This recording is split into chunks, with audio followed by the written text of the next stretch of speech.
അദ്ദേഹം പിന്നെ വിവാഹം ചെയ്യുന്നുണ്ട്. ആ സഹോദരിയുമായിട്ട് അല്ലെങ്കിൽ ആ സ്ത്രീയുമായിട്ട് അദ്ദേഹം എന്ത് ചെയ്യുന്നുണ്ട്? രമിക്കുന്നുണ്ട്. അവർ ഒന്നിച്ച് ശയ്യ കൊള്ളുന്നുണ്ട്, സങ്കലിതമായ ജീവിതം നയിക്കുന്നു.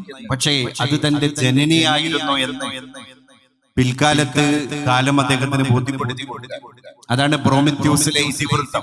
ഈഡിപ്പസിനെ പറ്റി പറയുന്നത്, അറിയാതെ ജനനിയെ പരിണയിച്ച, പരിണയം എന്ന് പറഞ്ഞാൽ വിവാഹം എന്ന്, അറിയാതെ ജനനിയെ പരിണയിച്ചൊരു യവന തരുണന്റെ കഥ എത്ര പഴകി. ആ യവന ഗ്രീക്കിലെ, പഴയ റോമിലെ തരുണൻ, അന്നത്തെ പുതിയാപ്പിളയുടെ ജനനിയെ അറിയാതെ വേട്ടുപോയ, വിവാഹം ചെയ്തു പോയ ആ പ്രോമിത്യൂസിൽ പറയപ്പെട്ട ഈഡിപ്പസിന്റെ കഥ എത്ര പഴകിപ്പോയി. അതുകൊണ്ട് സിഗ്മണ്ട് ഫ്രോയിഡ് പിന്നെ പിൽക്കാലത്ത് ആളുകൾക്ക് വരുന്ന കുറ്റബോധങ്ങളെ മുഴുവൻ പേരിട്ട് വിളിച്ചു. എന്ത്? Oedipus complex. ഈ ഈഡിപ്പസ് കോംപ്ലക്സ് പല ആളുകൾക്കും പല രീതിയിൽ ഉണ്ടാകാറുണ്ട്. അത് കുടുംബത്തിനകത്തുണ്ടാക്കും. കുടുംബത്തിന്റെ ഒരു സുഭദ്രമായിരിക്കുന്ന അന്തരീക്ഷത്തിന്റെ ഫ്രെയിം വർക്കിനെ അത് അറിയാതെ പൊളിച്ചു കളയാറുണ്ട്. അതുകൊണ്ടാണ് അല്ലാഹു തആല അതിന് ഒറ്റമൂലി തന്നത്. എന്താ ഖുർആൻ പറഞ്ഞത്? ഇല്ലാ മൻ താബ വആമന വഅമില സാലിഹൻ ഉലൈക യുബദ്ദിലുല്ലാഹു സയ്യിആതിഹിം ഹസനാത് വകാന അല്ലാഹു ഗഫൂറർ റഹീമാ. ഇല്ലാ മൻ താബ വആമന വഅമില സാലിഹാ.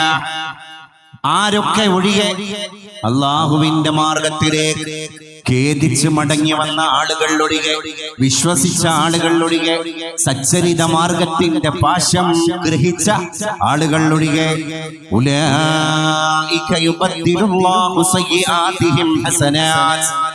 അങ്ങനെയുള്ള കോംപ്ലക്സുകളെ കാലത്തിന്റെ ചവറ്റുകൊട്ടയിലേക്ക് വലിച്ചെറിഞ്ഞ് അവരിൽ ആരൊക്കെയാണോ നന്നാവണം എന്ന മനസ്സോടുകൂടെ മനോഗതം ചെയ്ത് അള്ളാഹുവിന്റെ പരിശുദ്ധമായ ആത്മീയതയുടെ ശാശ്വത തീരത്തേക്ക് നിറഞ്ഞ പ്രതീക്ഷയോടുകൂടെ കടന്നു വരുന്നത്, അല്ലാഹു തആല യുബദ്ദിലുല്ലാഹു സയ്യിആതിഹിം ഹസനാത്, അവരുടെ സകല തിന്മകളെയും, അവരുടെ സകല അധർമ്മങ്ങളെയും, അവരുടെ സകല അനീതികളുടെ എല്ലാവിധ മാറാപ്പുകളെയും അല്ലാഹു വകഞ്ഞു മാറ്റുന്നതാണ്. അതിന് പകരം അല്ലാഹു തആല നന്മ കൊണ്ട് അവരെ കഴുകി വെളുപ്പിക്കുന്നതാണ്, അവരെ ശുദ്ധീകരിക്കുന്നതാണ്. ഇൻ വകാനല്ലാഹു ഗഫൂറർ റഹീമാ. നിങ്ങൾ ആരാധിക്കുന്ന, നിങ്ങൾ പ്രതീക്ഷിക്കുന്ന, നിങ്ങൾ പരാതി പങ്കുവെക്കുന്ന, നിങ്ങൾ പ്രാർത്ഥിക്കുന്ന, നിങ്ങൾ അത്താണിയായി കണ്ടെത്തുന്ന നിങ്ങളുടെ ഉടയ തമ്പുരാൻ